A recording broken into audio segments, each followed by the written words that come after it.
Okay. Football is pretty much the only college athletic sport that you can actually play some games before you have to redshirt. 4 games, and if you play less than 4 games, a red shirt is still available to you.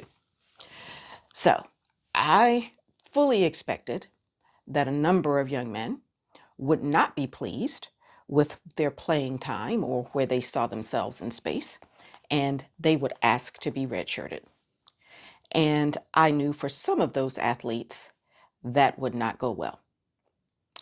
So I knew this, but I didn't have a story, a person to put on that story that I knew it had happened to. And so I learned of this story happening um, just a few days ago. And so a student athlete did not like his playing time, and he went to the coaching staff, D1 school, to be redshirted after the 4th game. And he anticipated that they would honor his request to redshirt him and let him participate as a redshirt would for the rest of the season. What happened was something completely different. So he asked for a redshirt, and they told him no. And they packed his stuff up, and before he could think twice about it, all his stuff was packed and he was done. They cut off all of his student athlete benefits, told him he needed to leave his housing. He was taking online classes. They told him he could go home and finish those classes and that they would honor his scholarship for the rest of the semester, but he was done. And this young man was stunned. And so, you know, here we are, and this young man is sitting on mama's couch. Now, this is because of a number of things. Perhaps, I don't know the details. Did he get bad advice? Did he get no advice? Did he get impetuous? Didn't think through it. Whatever the case may be, this young man is literally on mama's couch.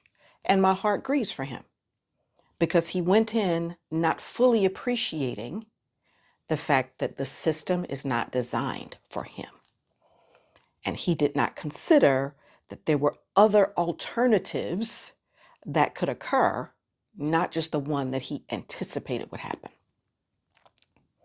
So this is a lesson, and I'm leaning in because I want you to share this with all these young athletes that you know as we're getting close to football portal.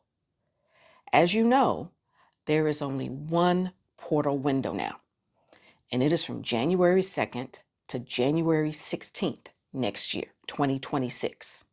Okay? Now, that's a 14-day period as opposed to the 30 days before. Okay, you had 30 days in the fall in the winter portal and 15 days in the spring portal. You got 14 days total, and some schools will have started before January 16th comes. All right? You got all the additional waivers for, coaches who leave, and all those things haven't changed, but the main window is now short and it is late. Now, I'm going to remind you, the system is not designed for the athlete. And so athletes need to go into all of this with the strategy. Entering the portal cannot be luck. Luck is not a strategy. Oh, they appreciate me for who I am. They appreciate my talents. I'm taking my talents someplace else. That is not a strategy. Okay? So let's talk about what we need to do if we're trying to finesse the system to end up in a place better than where we are. First, I would need to tell you that down market is a real possibility. When I say down market, I mean if you're a D1 Power 4, you may end up D1 FCS, right? You might end up D2.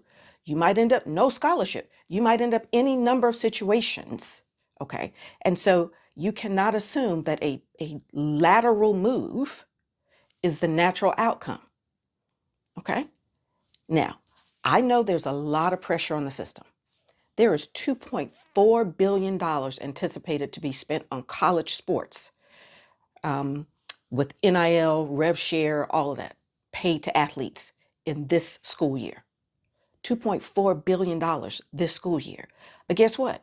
Even with $2.4 billion, everybody ain't getting paid. But because there's so much money in the system, there's pressure all through the system. Coaches getting fired. Now, if you're a head coach, that might not be a bad day for you. What it's looking like right now, right?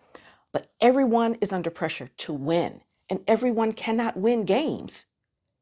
It just is not possible, right?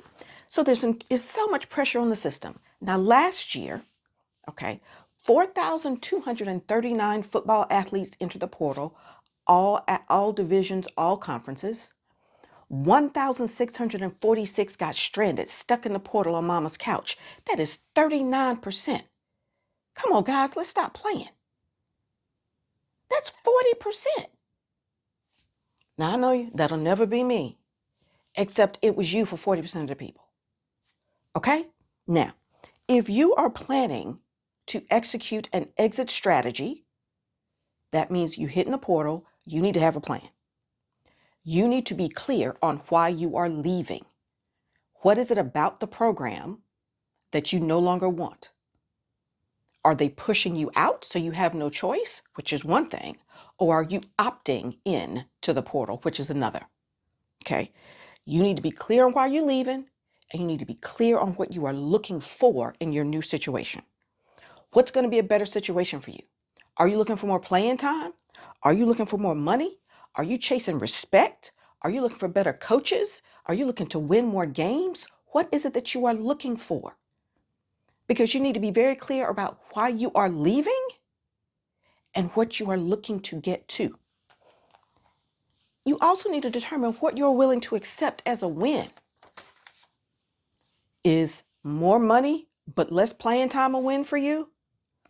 Is more time on the field but less money a win for you? Is just a different environment a win for you? I don't know, but you need to determine what a win is before you hit the portal. The portal is not magic. It is a beauty contest.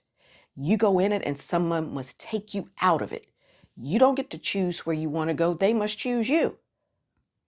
Now, a lot of times that is chemistry and we decide kind of in advance, right? Because your perfect scenario is you know where you're going before you enter the portal. Okay. You need to determine whether winning games matters to you. Because if you are leaving your current school because they're not winning games, then that tells me that winning games matters to you. And that matters more than whatever money you're getting paid and whatever starting time you're getting. But you need to understand the role of winning games in all of this. Do we care about championships anymore? Or are we just chasing dollars and playing time? I don't know the answer, and I'm not judging the answer. I'm just saying you need to have an answer to that question. Okay. We also need to understand that two things can be true at the same time. Now, hear me well.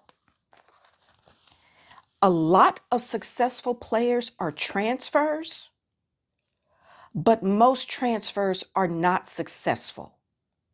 If we are gauging success as more money and more playing time, I will say that again. If success is more money, more playing time, I ain't saying nothing about championships. Okay. But if it's more money and playing time, understand that a lot of successful players are transfers, but most transfers are not successful players. If that is the rubric that you're using to judge. So I would like for our young men, in particular, our football athletes, to be more discerning. Because 40% of you coming home to sit on my couch is not a good outcome for you. You must have the right people around you to advise you, and you need to get multiple perspectives. You need to get the feminine perspective and the masculine perspective. If you're not talking to any women about what to do about this, you are missing an entire perspective that could be valuable to you. You need to be talking to people who do not have a vested interest in your outcome, but have a vested interest in your success generally. So everybody's pocket can be getting lined that you're taking advice from. Okay. Understand that only you bear the consequence of the choice. So your boys telling you, man, you ain't got to take that, and people ain't treating you right. Them boys ain't on the field with you. If you make the wrong decision, you go home. They don't. So I'm a little bit preachy today, and I'm acting like a mama today because the story broke my heart. And I need people going into portal season when you got 14 days to figure it out to know what you are doing and why you are doing it. You got to listen to yourself. You got to understand what you're looking for. You have to think for yourself. You got to understand what sort of commitment you're looking for. You got to realize the value of chasing the spotlight and playing time. Okay.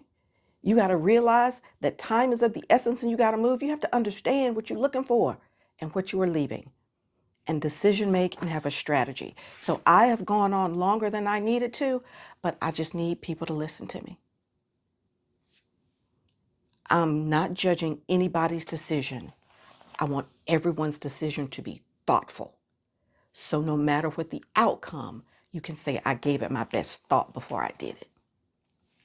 I'm done for today. Y'all can let me know what you think.